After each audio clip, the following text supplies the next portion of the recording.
everyone, welcome back to my channel. I hope you are doing well. Okay, let's start today's session with this most important question. The first question is, defense mechanisms helps a person in protecting the ego from the open expression of ID impulses and opposing dash, that is defense mechanism, that based on the defense mechanism, right? तो defence mechanism जब भी point आता है ना, तो ये कौन से बात पे आता है पता है? डिफेंस मैकेनिज्म हम जब बोलते हैं एंड एक्सप्रेशन ऑफ आईडी आता है, या फिर प्रोटेक्टिंग, हमारे ईगो को हम प्रोटेक्ट करना चाहते हैं, तब क्या होता है कि हम सुपर ईगो डायरेक्टिव्स को फॉलो करते हैं, ऑलवेज सुपर ईगो डायरेक्टिव्स को फॉलो करते हैं, बिकॉज डेट इंस्टिंक्ट जहाँ पे हमारा ऐसा सिचुएशन आता है, स्टिमुलेशन आता है, जिसके थ्रू हमारा जो भी मोटिवेशन है उसका डेथ हो सकता है, या फिर हम हमारा इंजरीज हो सकता है, या कुछ हो सकता है ऐसे।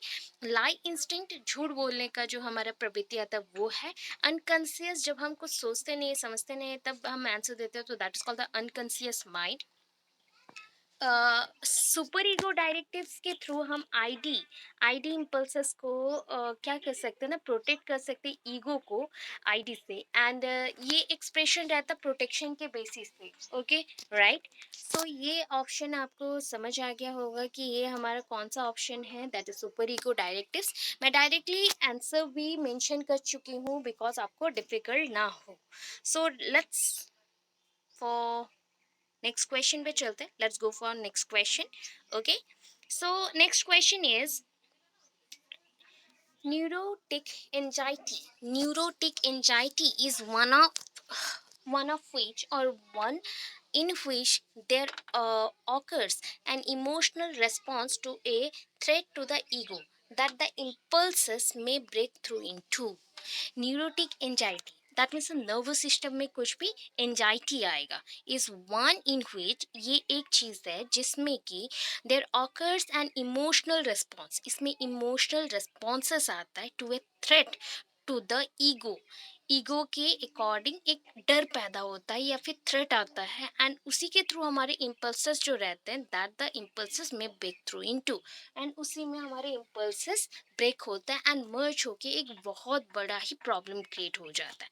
सो ये जो एंजाइटी है ये किस लिए आता है, that is a consciousness, unconsciousness, subconsciousness और सुपर ईगो। ऑलवेज रिमेंबर करना है, दैट इज ये अनकॉन्शियस में नहीं होता है, कॉन्शियसनेस में होता है।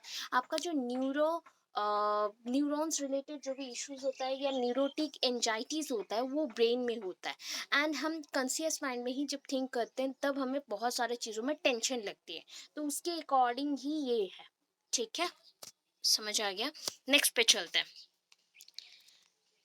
A young woman, after fighting with her husband, returned to her parents' home only to allow her parents to baby her and fulfill their every wish like that of a child.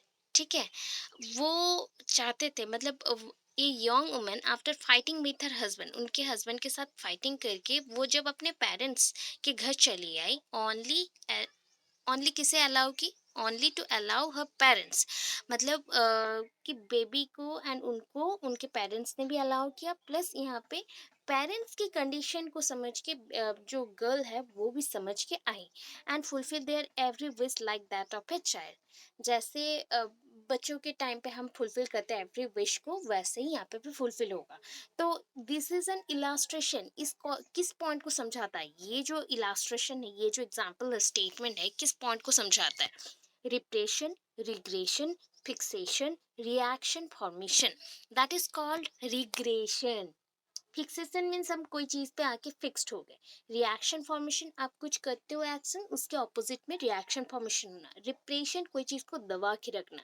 Regression, हम regret feel करते हैं कि ऐसा क्यों हुआ, मैं भी कुछ करके दिखाऊंगी, ऐसा टाइप का जब आता है तो that is called the regression. यहाँ पे भी वही है कि मैं किसी को छोड़ के आ रही हूँ, मेरे बेबी को लेके अपने पेरेंट्स के घर जा रही हूँ, तो ये क्या हो गया, वन काइंड ऑफ उसके हस्बैंड को हमने, मेरे हस्बैंड को मैंने क्या किया, सेपरेट कर दिया कि चलो हट जाओ, अभी मैं अपने रास्ते को चूज करूंगी, खुद से करके दिखाऊंगी जो तुम नहीं कर पाए। तो that is one kind of regression, not repression. Okay, so ये क्या हो गया, ऑप्शन नंबर बी हो गया। अभी नेक्स्ट चलते हैं।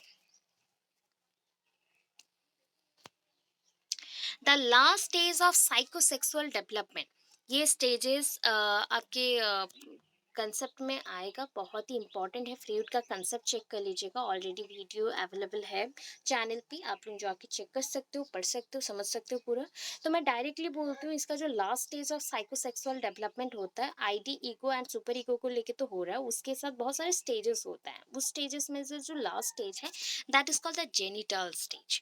जेनिटल स्टेज मतलब बच्चे धीरे धीरे बड़े हो रहे हैं, बड़े होके उनका बॉडीली जो एक्टिविटीज़ है, सेक्सुअल एक्टिविटीज़, उनके माइंड के साथ वो रिलेट होता है एंड उसके थ्रू वो एक्टिव हो जाता है अपने सेक्सुअल पार्टनर की तरफ एंड अपना डिफरेंट टाइप ऑफ जो लाइफस्टाइल है उसे मेंटेन करता है। तो that is a genital stage. ये होता है आपके सेक्सुअल पार्ट्स के रिलेटेड। ठीक है, नेक्स्ट क्वेश्चन पे चलते हैं। Sigmund Freud has regarded the first three stages of psychosexual development, that is the period of 5 or 6 years of life, to be decisive for the formation of dash. यहाँ पे जो 5-6 साल का जो ये पूरा 3 स्टेजेस है, फ्रॉयड के अकॉर्डिंग जो फर्स्ट 3 स्टेजेस है उसको कौन से पॉइंट को फॉर्मेशन करने के लिए बनाया गया है? Intelligence, personality, emotion, ego. तो ऑलवेज समझ लीजिए जो 5 से 6 साल का जो ये पूरे स्टेजेस है पर्सनालिटी डेवलपमेंट करने के लिए बनता है। ओके, नॉट इमोशन, ईगो और इंटेलिजेंस, ये ऑलरेडी बनेगा, सो पर्सनालिटी डेवलपमेंट करने के लिए बनाया गया। ओके राइट, नेक्स्ट चलते हैं। The super ego is the equivalent of what is more commonly known as, हम किसे बोलते हैं, that is a conscience. Conscience को ही हम सुपर ईगो के साथ रिलेट कर सकते हैं, रिलेटेबल वर्ड है। लिबिडो मीन सेक्सुअल जो हमारा थिंकिंग होता है या फिर सेक्सुअल जो नीड होता है वो लिबिडो है। अब पर्सनालिटी आप जानते हैं, नार्सिसिज्म वन काइंड ऑफ हम बोल सकते हैं नेगेटिव इफेक्ट करना, तो नेगेटिव प्रिटेंड भी करना कि हम नेगेटिव थॉट्स को ज़्यादा सपोर्ट करें ऐसे। तो ये सुपर ईगो है थोड़े कॉन्साइंस रिलेटेड। ओके, तो नेक्स्ट चलते हैं। According to Freud, the negative Oedipus complex may lead to dash। अभी हमने बोला था नेगेटिव जब ओएडिपस आता है, ओएडिपस वर्ड भी रिलेटेबल होता है लिबिडो के साथ जो सेक्सुअलिटी के अकॉर्डिंग चलता है। तो ये होता है होमोसेक्सुअली। नेगेटिव ओएडिपस बोला गया ना, पॉजिटिव ओएडिपस होने से हेट्रोसेक्सुअलिटी होता है जहाँ पे मेल फीमेल एक साथ रहने को पसंद करते हैं। बट नेगेटिव हो गया तो फीमेल फीमेल या फिर सेम सेक्स वाले, दैट इज मेल मेल भी रह सकते हैं। तो ये हो गया होमोसेक्सुअलिटी, होमोसेक्सुअलिटी। ओके, नेक्स्ट चलते हैं। The idea of developmental stages was borrowed from Freud। कौन सा डेवलपमेंटल स्टेजेस को? बायोलॉजी, बिकॉज साइकोसेक्सुअल है, वर्ड क्या है? साइकोसेक्सुअल, फ्रूट का कंसेप्ट का वर्ड है साइकोसेक्सुअल, तो उसके अकॉर्डिंग ये है रिलेटेबल। हमने आइडिया कहाँ से लिया? बायोलॉजी से लिया। ओके, नेक्स्ट चलते हैं। चल, ड्रीम्स रिप्रेजेंट डिमांड्स और wishes stemming from the dash. Dreams represent demands और विशेस स्टेमिंग फ्रॉम डैश। आप जो ड्रीम्स देखते हो ना वो कहीं से तो एक ओरिजिनेट होता होगा ना, तो वो कहाँ से, उसका स्टेमिंग कहाँ से हुआ है? That is unconscious, conscious, pre conscious, death instinct. Death instinct तो हो नहीं सकता है, जिसके लीड हो जाए नेगेटिव पूरा इम्पैक्ट, वो नहीं हो सकता। कॉन्शियस माइंड में आप कभी भी ड्रीम प्रॉपरली नहीं देखते हैं, बिकॉज कॉन्शियस माइंड में हम पूरा लॉजिक के साथ थिंक करते हैं हमारी लाइफ को, एंड प्री कॉन्शियस में आप रेडी हो रहे हो कॉन्शियस माइंड के लिए, तो ये भी नहीं है। कॉन्शियस अनकॉन्शियसनेस में ही आप जो जो थिंक करके रखते हो वही आपके ड्रीमिंग में आता है, तो उसके according unconscious is the right answer. Next question में चलते हैं, that is in a special book, एक स्पेशल बुक है, Freud analyse the psychology of error and found the source of errors in the conflict between. इस in a special book Freud analysed, Freud ने क्या analyse किया? Psychology of error, जो गलत होता है साइकोलॉजिकली, कोई बीमार रहते हैं या फिर गलत कुछ करते हैं, and found the source of error, क्यों ये गलत कर रहे हैं या उनमें क्या कन्फ्लिक्ट है। तो कौन सी दो चीज़ों में कन्फ्लिक्ट रहने से ये रॉन्ग बिहेवियर हम शो करते हैं? Ego, super ego, unconscious wish and conscious censorship, conscious wish and unconscious censorship, ego, preconscious. That is always remember करिएगा, जब भी कंफ्लिक्ट होता है ना, कॉन्शियस एंड अनकॉन्शियस चीज़ों के अंदर होता है। अनकॉन्शियस बिगर होता है तो यहाँ पे सेंसरशिप मेंशन किया गया एंड अनकॉन्शियस विश मेंशन किया गया। कॉन्शियस सेंसरशिप, अनकॉन्शियस विश, तो इसके अकॉर्डिंग होगा, राइट। ओके, नेक्स्ट चलते हैं। which is a place where the child's cognitive development is defined in the best way. Auditorium, home, playground, school and classroom environment. Always आप जानते हो school and classroom environment, because बच्चे घर पे रहे या प्लेग्राउंड पे रहे तो उनको लिमिटेड सोर्सेस मिलते हैं, लिमिटेड हो जाते हैं। हाँ, होम में सबसे कम मिलते हैं सोर्सेस कुछ भी जानने का, सबसे ज़्यादा मिलता है आपको स्कूल एंड क्लासरूम एनवायरनमेंट में। उसके बाद होम के बाद auditorium, then playground, then school classroom environment. तो उसके अकॉर्डिंग होम में थोड़ा सा कम, ऑडिटोरियम में थोड़ा सा ज़्यादा, प्लेग्राउंड में उससे ज़्यादा, एंड स्कूल एंड एनवायरनमेंट में बहुत ज़्यादा। ऐसे हो गया। नेक्स्ट चलते हैं। Which of the following is not related to the social and psychological need of the child? बच्चों के social and psychological need of the child के साथ ये related नहीं है। Regular elimination of the waste product from the body, ठीक है। Social and psychological में need for company, need for appreciation of the social approval, need for emotional security. So ये जो रिलेटेबल पूछा गया, अच्छा सोशल है, साइकोलॉजिकल, साइकोलॉजिकल जानते ब्रेन रिलेटेड है। सोसाइटी में आप जब रहते हो तो फ्रेंडशिप नीड होता है, नाइबरहुड नीड होता है, दैट इज हम ग्रुप में रहते हैं, ग्रुप लर्निंग करते हैं, तो that is called one kind of group behaviour. और company, need for company is there, need for appreciation है, सोशल अप्रूवल भी चाहिए, and last one need for emotional security भी चाहिए। तो first one is the answer because it is not related to the social and psychological need of the child. Okay, next चलते हैं। Mind mapping, okay, mind mapping refers to, mind mapping means क्या होता है, मतलब drawing the picture of mind, no. अभी mind mapping means कोई चीज को सॉर्ट एंड ऑर्गेनाइज फॉर्म में रखना। अभी देखो कौन सा पॉइंट आता है sort and organize type. Researching the functioning of mind, a technique to enhance comprehension, a plan of action for an adventure. ये नहीं, एडवेंचर के लिए जो हम लोग प्लान बनाते हैं, एक्शन बनाते हैं, वो तो ट्रिप के लिए प्लानिंग हो गया। तो ये भी नहीं। ये टेक्निक टू एनहांस कंप्रीहेंशन, आप कोई भी पॉइंट को बहुत ही एक्सप्लेन करते हो ऐसे पॉइंट को, अदरवाइज ये थोड़ा सा ठीक है, हाफ ठीक है, बट हाफ रॉन्ग है। And drawing the picture of mind, ऐसे को हम माइंड मैपिंग नहीं बोलते। माइंड मैपिंग होता है जब मैं माइंड मैप्स बनाती थी तो पूरे टोटल कंसेप्ट को पहले समझ लिया, उसके बाद शॉर्ट एंड करके ऑर्गेनाइज फॉर्म में बनाया, तो वन काइंड ऑफ रिसर्चिंग हो गया। तो researching the function of the mind, this is the right answer. Okay, चलो नेक्स्ट चलते हैं। A teacher should make attempt to understand the potentialities of his or her students. Which of the following fields is related to the objective? A teacher should make an attempt. बच्चों की potentialities को जानने के लिए teacher ने कुछ attempts बनाया, एक एटम बनाया। सो इसमें वो कौन सा ऑब्जेक्टिव्स को जज करना चाहते हैं? Educational psychology, educational sociology, media psychology, social philosophy. Social philosophy हो गया कि सामाजिक ज्ञान जो बोलते हैं हम, वो सोशल फिलोसफी है। फिलोसफी अबाउट दिस सोसाइटी, और नॉलेज अबाउट दिस सोसाइटी, और love to know about this society, तो ये सोशल फिलोसफी है, तो ये तो नहीं होगा। मीडिया साइकोलॉजी, ये भी हम नहीं करते, डिफरेंट मीडियाज के बारे में लॉजिकली थिंक करते हैं, नहीं। Educational psychology, educational sociology, education के थ्रू सोसाइटी में लिंक्ड होना, एंड एजुकेशन के थ्रू किसी चीज को समझना, तो नॉलेज गेन कर रहे हैं, तो ये हो गया पॉइंट नॉलेज जानने के लिए। ओके, सो नेक्स्ट चलते हैं। Okay, children actively construct their understanding of the world. Actively constructing, बच्चे खुद से नहीं, खुद से अकेले में कंस्ट्रक्ट नहीं करते। सोसाइटी में जब वो इन्वॉल्व होते हैं, वर्ल्ड में जब इन्वॉल्व होते हैं, तो वो धीरे धीरे हर एक चीज़ को अंडरस्टैंड करते हैं बाय जो कॉग्निटिव डेवलपमेंट होता है, बाय बॉडीली जो डेवलपमेंट होता है उसके थ्रू। तो इसको हमने एक स्टेटमेंट बोला, चिल्ड्रन एक्टिवली कंस्ट्रक्ट, वो कंस्ट्रक्ट करते हैं understanding of the world, world का अंडरस्टैंडिंग को। तो it is a statement attributed to dash. किसने ये स्टेटमेंट दिया है? Kohlberg, Skinner, पियाजे and पैवलव। पियाजे ने बहुत कुछ बोला था। पियाजे ने ही बोला है कि ये बच्चे खुद से कंस्ट्रक्ट करते हैं, जस्ट लाइक उसका जो सेंसरी मोटर है, sensory motor, then preoperational, formal operational and concrete operational, जो जो पॉइंट्स है उसके अकॉर्डिंग, जो पॉइंट्स हैं उसके अकॉर्डिंग ही डेवलपमेंट होता है। तो ये हो गया आपका पियाजे का कंसेप्ट। ओके, पियाजे का कंसेप्ट ही होल टोटल आपको मिल जाएगा। वीडियो ऑलरेडी है, आप चेक कर सकते हो, वन टाइम पढ़ लो, बहुत कुछ पॉइंट्स मिल जाएंगे। स्कीमा से लेके इक्विलिब्रियम डिसइक्विलिब्रियम सारे पॉइंट्स क्लियर हो जाएंगे। ओके, पढ़ लेना। नेक्स्ट चलते हैं। Irfan breaks toys and dismantles them to explore their component. Irfan ने क्या किया, टॉयज को तोड़ डाला एंड तोड़ के उसके जो बॉडी पार्ट्स है उसको निकाल रहा है, सेपरेट कर रहा है। क्या एक्सप्लोर करने के लिए, उसके कंपोनेंट्स को एक्सप्लोर करने के लिए।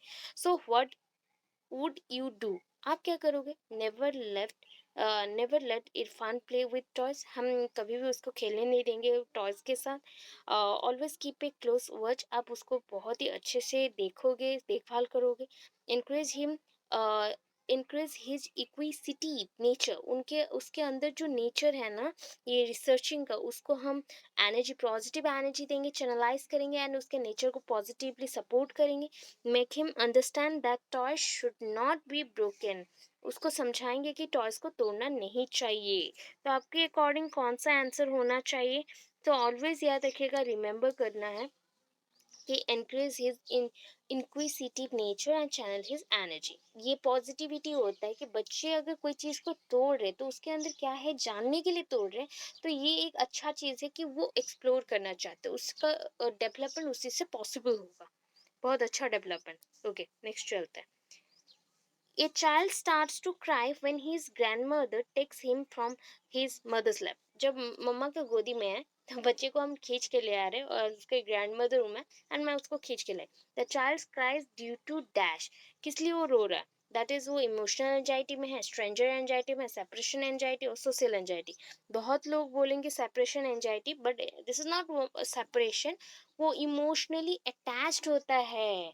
उसे पता नहीं है कि ये हमारी मदर है, वो उसको पता है कि मुझे इनके साथ रहना पसंद है, बिकॉज छोटा है ना, गोद पे रहता है, तो इतना छोटा बच्चों को पता नहीं रहता कि ये हमारी मदर है। तो इसी टाइम पे अगर उनकी ग्रैंड मदर आके लेती है तो इमोशनली जिसके साथ वो ज़्यादा लिंक्ड होता है तो उसके वजह से ही वो रोता है। तो that is called the emotional anxiety.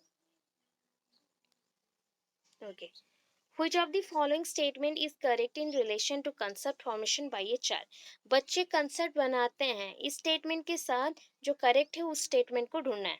Concepts are emotionally order, concept को इमोशनली ऑर्डर करना है, ऑर्डर किया गया है। There is a set patterns of concept development, कुछ पैटर्न्स रहता है कंसेप्ट डेवलपमेंट का। Concepts are not hierarchical in nature, ये हायरार्किकल मींस ऑर्गेनाइज्ड पैटर्न में नहीं रहता, वन आफ्टर अनदर नहीं रहेगा। Concepts are not individual, concept individuals नहीं है। तो ऑलवेज बच्चे जब कंस्ट्रक्ट करते हैं ना उनके लिए पहले से ही कुछ पैटर्न्स होते हैं, पैटर्न्स को ही फॉलो करते हैं बच्चे कोई भी कंसेप्ट को बनाने के लिए, राइट। नेक्स्ट देखते हैं। Which of the following is not a component of cognition? Which of the following is not a component of cognition? Feeling, thoughts, attention, perception. ठीक है, कौन सा कंपोनेंट नहीं है कॉग्निशन का? ठीक है, परसेप्शन करना है, फीलिंग्स है, थॉट्स है, अटेंशन है, कौन सा होगा? आपको क्या थिंक करना है? तो उसके अकॉर्डिंग आपको पता चलेगा कि that is tap. Tap important होता है बिकॉज स्कीमा डेवलप्ड हो रहा है, स्कीमा में ऑर्गेनाइज्ड हो रहे हैं सारे थॉट्स। तो उसके अकॉर्डिंग आपका जो फीलिंग्स हैं, फीलिंग्स को हम यहाँ पे रिलेटेड कंपोनेंट नहीं करेंगे बिकॉज ये तीन बहुत इंपॉर्टेंट है। आप कोई चीज़ को देख रहे हो तो परसेप्शन, उसमें फीलिंग्स आना ज़रूरत है नहीं है, वो आपके ऊपर डिपेंड करता है, जो मैटर है, जो सिचुएशन है उसके बेस्ड होता है। तो फीलिंग्स इंपॉर्टेंट यहाँ पे नहीं है, thoughts, attention and perception important है। तो feelings is not a component of cognition, right? Next देखते हैं। Of the following, the greatest advantage of interdisciplinary instruction is that interdisciplinary instruction पूछा गया that students are less likely to develop a dislike for the particular topics of different subject areas. Teachers are permitted greater flexibility in the planning lessons and activities. Students are given opportunities to generalize and apply newly learned knowledge in multiple contexts. Teachers are less likely to feel overwhelmed by the multiplicity of topics needed to be addressed in a traditional curriculum.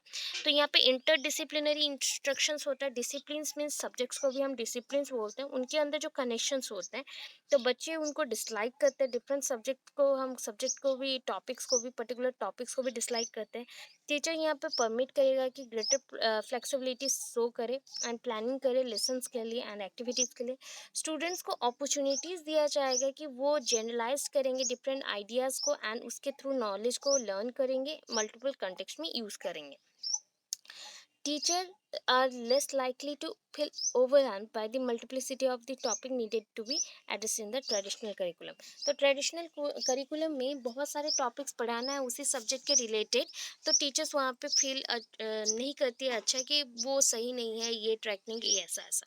तो आपको always think करना है कि बच्चों को opportunities needed है, बहुत opportunity ज़रूरत पड़ता है, तो अपॉर्चुनिटी के अकॉर्डिंग ये करेक्ट होगा। Okay. Prediction as a sub-skill is associated with dash. Prediction पूछा गया drafting, summarizing, note making, reading. Prediction बोला गया सब skill is associated with dash. Prediction किसके लिए आप प्रेडिक्शन करते हैं? नोट मेकिंग नहीं, ड्राफ्टिंग, रीडिंग। प्रेडिक्शन किस में करते हैं? दैट इज ऑलवेज रीडिंग में प्रेडिक्शन होता है।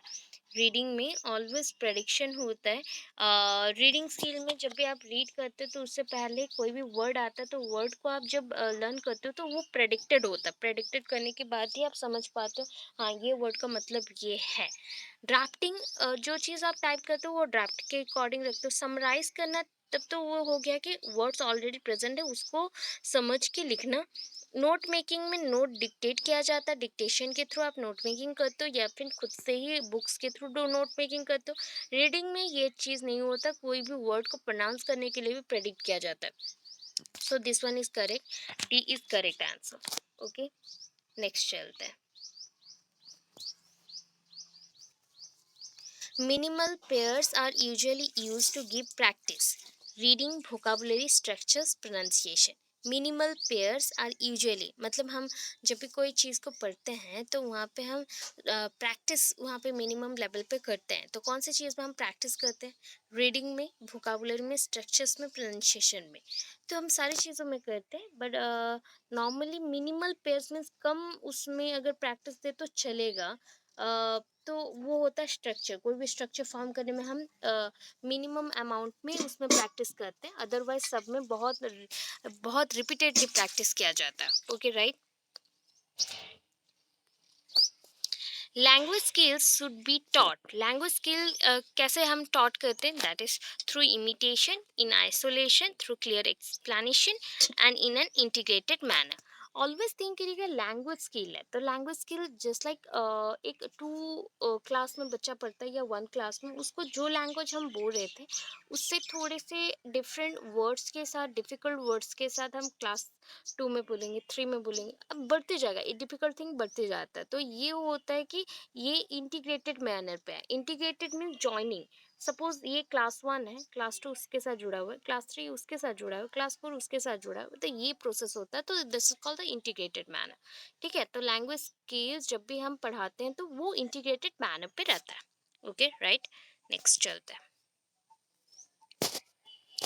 A teacher gives many sentences and asks her students to arrange them into a letter using appropriate connectors. Appropriate connectors के थ्रू उसको अरेंज करना है। The skills them is cheaply involve in this task. इस task में जो cheaply जो हम लोग यूज़ किए हैं, दैट मीन स्किल्स यूज़ किए हैं, वो कौन सा है? Collecting information, expanding notes, organizing, री राइटिंग।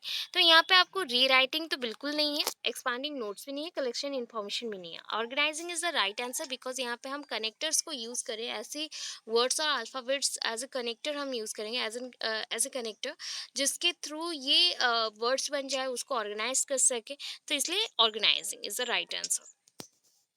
नेक्स्ट है, which of the following is not a study skill? Writing formal reports, note taking, using a dictionary, getting information from an encyclopedia. No, not a study skill पूछा गया, हम study के लिए use नहीं करते। Formal reports are not use for that is study skill because formal report official work के लिए होता है। Note taking using dictionary and information के लिए हम एनसाइक्लोपीडिया यूज करें, उससे निकालें, तो ये सारा स्टडी स्किल्स के लिए यूज फॉर स्टडी स्किल। 26 को चलते हैं। Okay, which agent of socialization has the most impact on our development that is education family mass media peer groups. Obvious अभी के टाइम पे सबसे इम्पोर्टेंट, बिकॉज हमने बोला है सोशलाइजेशन इज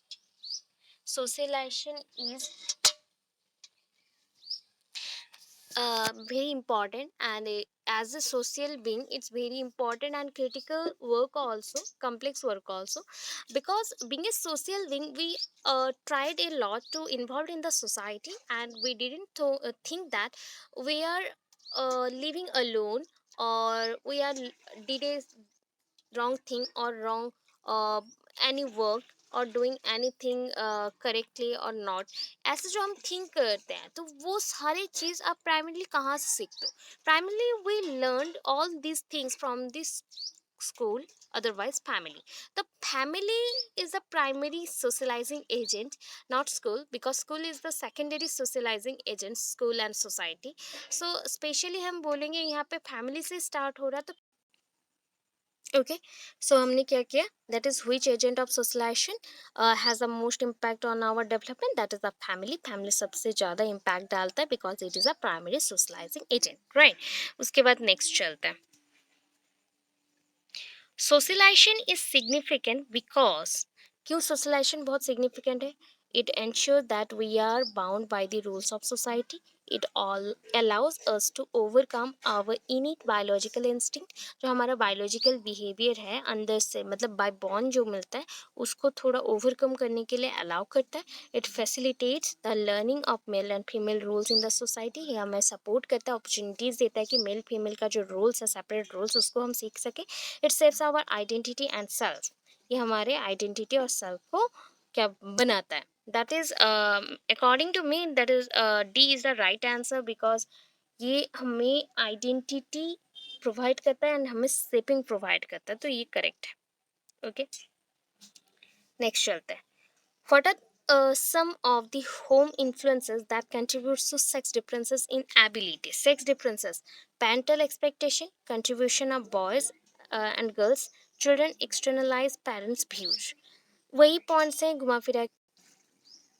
सो यहाँ पे क्वेश्चन है, that is what are some of the home influences that contributes to sex differences in ability. Sex differences पूछा गया है, दैट इज ये चार ऑप्शंस हैं, parental expectation, contribution of boys and girls. तो इस क्वेश्चन के according that is the expectation, जहाँ पे हम बता रहे हैं कि what are the some of the home influences, जो घर का इन्फ्लुएंस होगा, तो यहाँ पे पेरेंटल एक्सपेक्टेशन ही सबसे फर्स्ट आएगा।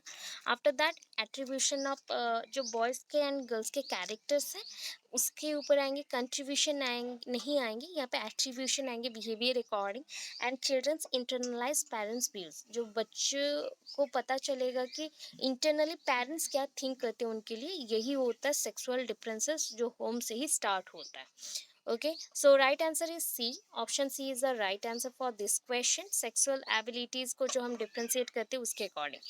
तो what are some implications for teachers and teacher implication क्या है? Some implications for teacher, teacher should assume that girls and boys not interested in an activity that may be typically associated with one gender or other, एक दूसरे के gender के साथ related हो या others के, तो वो काम पे वो मतलब अच्छे से इंटरेस्टेड नहीं है, एसोसिएटेड नहीं रहना चाहते। आप offer a wide range of toys that expose childrens to diverse gender roles, ऐसे टॉयज देंगे जो कि बच्चों को ओपनली एक्सपोज करे कि तुम्हें कौन सा चीज़ खेलना है, उसके अकॉर्डिंग तुम्हारे जेंडर रोल्स क्या क्या है। Develop classroom message that emphasizes gender stereotyping languages, जो जेंडर stereotyping languages हैं, जो हम stereotype को यूज़ करते हैं जेंडर के अकॉर्डिंग, सो उसको रिलेट करते हुए हम मैसेजेस देंगे क्लासरूम में, जो जिसके थ्रू उनको पता चलेगा कि क्या डिफरेंसेस चल रहा है। Offer a wide range of toys, looks and games that expose children to diverse gender role, हम ऐसे टॉयज देंगे, बुक्स देंगे, गेम्स देंगे जिसके थ्रू बच्चों को एक्सपोज कर सके उनके जेंडर रोल्स के बारे में। तो that is option D, because यहाँ पे बोला गया some implications of teacher, for teacher बोला गया कि what are the some implications for teachers, क्या इम्प्लीकेशन है, टीचर का रोल क्या है जेंडर रोल्स के अकॉर्डिंग। तो ये लास्ट वाला ऑप्शन करेक्ट है, बिकॉज वो टॉयज, गेम्स, बुक्स सबको मिला के है। तो इसलिए यहाँ पे जो ऑप्शंस थे वहाँ पे एक एक करके दिया गया था, यहाँ पे ऑल टोटल है, तो D is the right answer. Last question, Om Prakash, a teacher of class 10, involves his students in various group activities, right? This process will facilitate the students learning and also help in dash value education, socialization, aggression और individualization। बच्चों को हम Om Prakash teacher हैं, class 10 के teacher हैं, and वो various group में बच्चों को इन्वॉल्व कर रहे हैं एंड फैसिलिटेट करें उनकी लर्निंग को, एंड हेल्प करें किस पे, सोशलाइजेशन में, बिकॉज एक दूसरे के साथ हम जब मिलते हैं, ग्रुप में रहते हैं, तो सोशलाइजेशन होता है। तो A is the right answer, right. So I hope आज का वीडियो आपको अच्छा लगा हो, and thank you so much, thanks for watching my videos.